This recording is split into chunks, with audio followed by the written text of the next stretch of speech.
నమస్తే అన్న, అందరికీ నమస్కారం.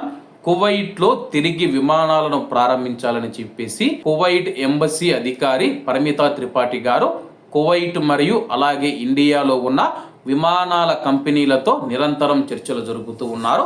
తాజాగా ఒక సమావేశం నిర్వహించారు.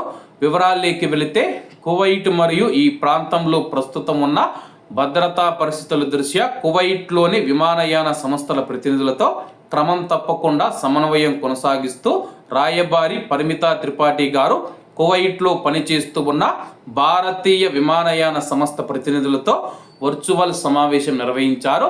అలాగే కువైట్ విమానాశ్రయంలో పనిచేస్తూ ఉన్న ఎయిర్ ఇండియా, అకాసా ఎయిర్, అలాగే ఇండిగో ఎయిర్లైన్స్, అలాగే ఎయిర్ ఇండియా ఎక్స్ప్రెస్, ఇంకా భారతీయ విమానయాన సంస్థలు ఏవైతే ఉన్నాయో వాటితో వర్చువల్ సమావేశం అయితే ఆమె నిర్వహించడం జరిగింది.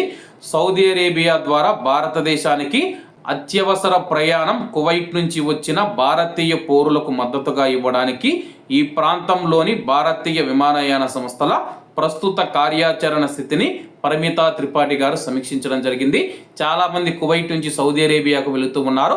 సౌదీ అరేబియా నుంచి ఇండియాకు వెళ్ళాలంటే కానీ సౌదీ అరేబియాలో విమానాలు ఉండాలన్నమాట. అక్కడ సౌదీ అరేబియాలో విమాన కంపెనీలు ఏవైతే ఉన్నాయో విమానాలు ఇబ్బంది లేకుండా చూసుకోవాలని చెప్పేసి కువైట్ నుంచి చాలా మంది ఇప్పుడు సౌదీ అరేబియాకు బయలుదేరుతూ ఉన్నారు.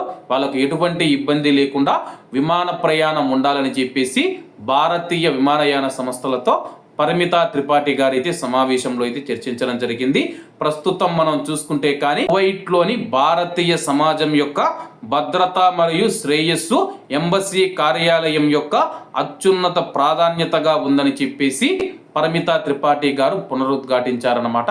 ప్రస్తుతం భారతీయుల సంక్షేమం మాకు ముఖ్యం, వాళ్ళను సేఫ్గా ఇండియాకు చేర్చడం మన ముఖ్యం. అలాగే ఇండియాకు వెళుతూ ఉన్నారంటే కానీ చాలా మంది మనం చూసుకుంటే కానీ సాధారణ ప్రజలను పంపిస్తారనుకుంటారు, కానీ కేవలం విజిట్ వీసాలు మరియు టూరిజం వీసాల మీద ఎవరైతే కువైట్కు వచ్చారో వాళ్ళను మాత్రమే, కువైట్లో చిక్కుకుని పోయిన వారిని మాత్రమే ఇండియాకు పంపిస్తున్నారు. కాబట్టి అందరూ బాగుండాలి, అందులో మనం ఉండాలి. అందరికీ నమస్తే అన్న, జై హింద్.